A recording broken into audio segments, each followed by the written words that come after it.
Now that comedy, that comedy bit. Okay. First of all, like that really a true story?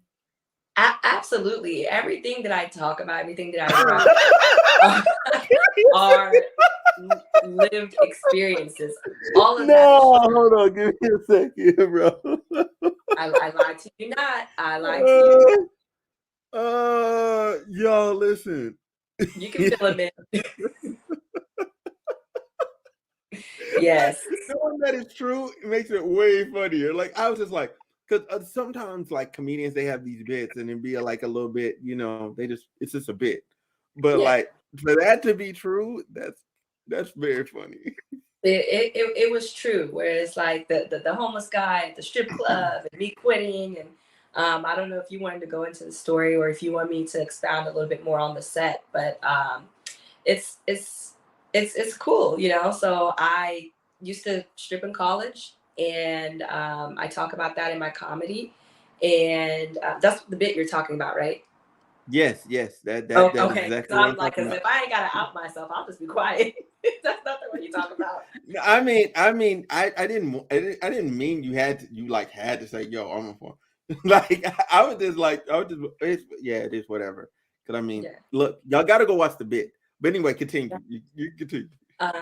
No, but yeah, so it's like I used to dance in college and I had this experience with this homeless man that came in, and it's a true story. He literally came in and asked me to buy him something to drink, and I'm like, I'm not buying you nothing to drink. Like, are you crazy? Do you want to dance or not? You know? And he literally told me, I don't have any money, but I'm gonna come back, and when I have money, I'm gonna spend it on you. I'm like, okay, whatever.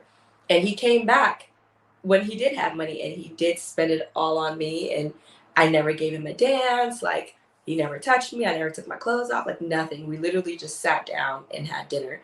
And I was like, okay, maybe this is one of those touched by an angel moments. You know, maybe this is God. Like, this Mm-hmm. is a sign. You know what I mean? And so I told him, you know, if you're hungry, come back in and I'll buy you food. And I thought I would never see him again, but he came back the next day, and I'm like, this nigga. Okay, all right, here we The go. next day. And the next day, He I was didn't like, all even make it right, a week again. no, I'm just like, okay, okay, here we go. You know, and so I bought him lunch and I got in trouble by my manager for, you know, having that guy in there. And it just, yeah, it just felt like a sign to me from God, like, okay, like Mm-hmm. your time is up here, like your grace here is done. And even then, in that season of my life, like I knew God like enough to pray before I went into the strip club. You know, like, God, please help me to make my money, and Mm-hmm. please help me to get home safely. I knew that even if I'm doing wrong, I want God by my side. Even if I'm not living right, I'm Mm-hmm. better off with having him there than to be out here trying to do it on my own. Because I was like 20, Mm-hmm. you know, I wasn't even old enough to drink at the club that I was dancing at. And Oh, so I was really young. I was really young, and so I had enough smarts to know this is dangerous, and people come into these settings and they change forever. And I just don't want that to happen to me. I just want some money. I don't want to be derailed in life. And so I'm very grateful because my experience wasn't bad.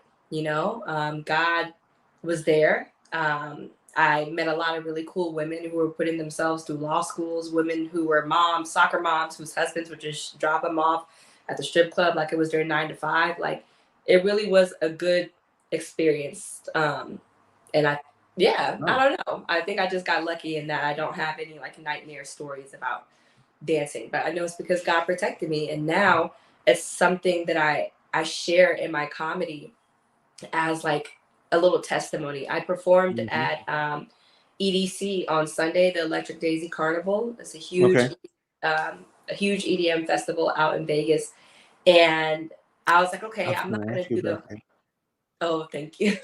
Yeah. um, but I didn't plan to share the stripper story there because I'm like, it's a church thing. It's more of a testimony.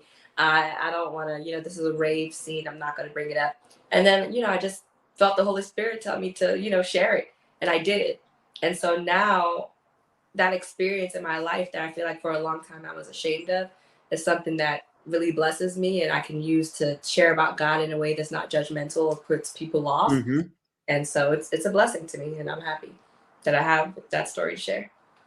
Yeah. That story definitely it definitely gets people there without getting them there. You know what I'm saying? Like without because because normally when people like, look, you need to turn your life to God, okay? Yeah. Look, open the Bible.